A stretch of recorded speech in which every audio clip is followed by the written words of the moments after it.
एका मातंग समाजातील बांधवाचा काहीच गुन्हा नसताना त्याला बेदम मारलं जातं आणि त्याला शिवाजी चौकात आणून आम्ही उच्चवर्णीय तू नीच जातीचा असं म्हणून त्याची दाढी मिशी त्याचं टक्कल करून त्याची धिंड काढली जाते। रात्रीच्या 1-1:30 वाजता घरात माय बहीण झोपलेली असताना सुद्धा त्याच्या घराला जाळ लावला जातो।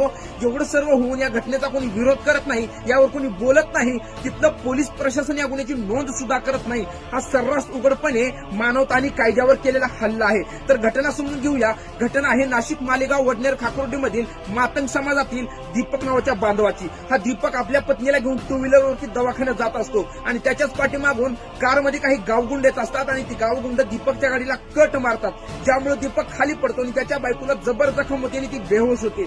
या रागामध्ये दीपक समोरच्या व्यक्तीला एक चापट मारतो आणि याच गोष्टीचा त्यांना एवढा राग येतो, एवढी चिरड येते की सगळ्या गाववाल्यांना गोळा करतात आणि दीपकला तिथून मारत नेतात शिवाजी चौकामध्ये नेऊन त्याच्या जातीवर त्याला शिवीगाळ करतात आणि त्याची दाढी मिशी त्याचं टक्कल करून त्याची धिंड काढतात आणि रात्रीच्या 1:30 वाजता 1 वाजता त्याच्या घराला जाळ लावला जातो।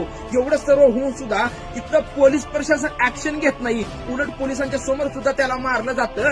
या गोष्टीचा वेळेवर विरोध करणं हे गरजेचं आहे। जर आज आम्ही अशा घटनांचा विरोध नाही केला तर उद्याचा येणारा दिवस आमच्यासाठी खूप भयंकर असेल आणि दीपक बांधवाला तर न्याय भेटलाच पाहिजे आणि या घटनेचा मी जाहीर निषेध करतो।